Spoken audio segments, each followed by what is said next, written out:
Maddie had opted to pretend she had no idea about Holly's predicament, keeping her head down and ignoring her sister's crinkling backside as she came in and sat down on the settee.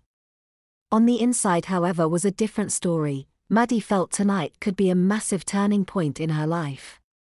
She mentally, at this moment, felt as if she was no longer completely inferior to her sister. In her eyes, Holly was no longer the pretty, intelligent and popular girl. What she was now was no more than an 18-year-old nappy-wearing bedwetter. Holly felt utterly ashamed having to sit near her far younger sister whilst wearing the same underwear as a baby. She thought to herself the thing that worried Holly was that, God forbid this bedwetting thing didn't stop, she would have to go through this every single night, with the constant fear of her secret being found out by her younger sibling. That was one thing she really couldn't deal with, the thought of Maddie ever finding out about this. She desperately hoped that this whole problem would be no more than a short-term thing.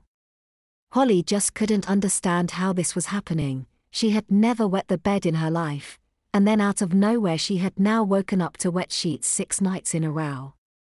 She convinced herself that although the doctor had said there was nothing wrong with her, that maybe she had something he hadn't picked up on, like a bladder infection, which would eventually pass, and that the accidents would stop with that. Maddie thought back to the argument the other day. She couldn't believe just 6 days ago Holly was the perfect girl in every way, sleeping with all the best-looking guys at her college. Now she had been reduced to having the same bedtime routine as a baby, which involved sleeping on a plastic sheet and being changed into a disposable nappy at night by her mom. She no longer felt in any way jealous of her big sister.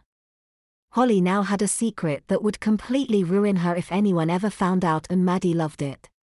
That night, lying in bed, Holly couldn't sleep. She tossed and turned for what seemed like hours, unable to ignore the bulk of the thick nappy between her legs. God, this stupid thing is so uncomfortable, she cursed to herself. Lying there thinking about her current situation, Holly started to feel upset and overcome with emotion. She felt tears well up in her eyes, and unable to hold back, she began uncontrollably crying, which made her feel even more of a baby than she was feeling already. She tried to stay as still as possible as every movement she made reminded her of her predicament by causing either the plastic sheet to rustle or her nappy to crinkle. Eventually managing to relax, Holly fell asleep. It was midnight. Keeping herself awake, Maddie had prepared to do her cruel trick again tonight. She had debated whether she had gone too far, but then remembered Holly's cruel words. Looking at her phone, she saw it was now 1 a.m. Quietly making her way to Holly's bedroom, hearing her sister was asleep, she gently slid her big sister's hand from under the covers and placed it in the bowl of warm water. She soon heard a hissing noise which sounded louder than usual. She knew this was because it was not the sound of Holly's pee soaking her cute knickers, but the sound of Holly's pee hitting the thick padding of her new underwear, her nappy.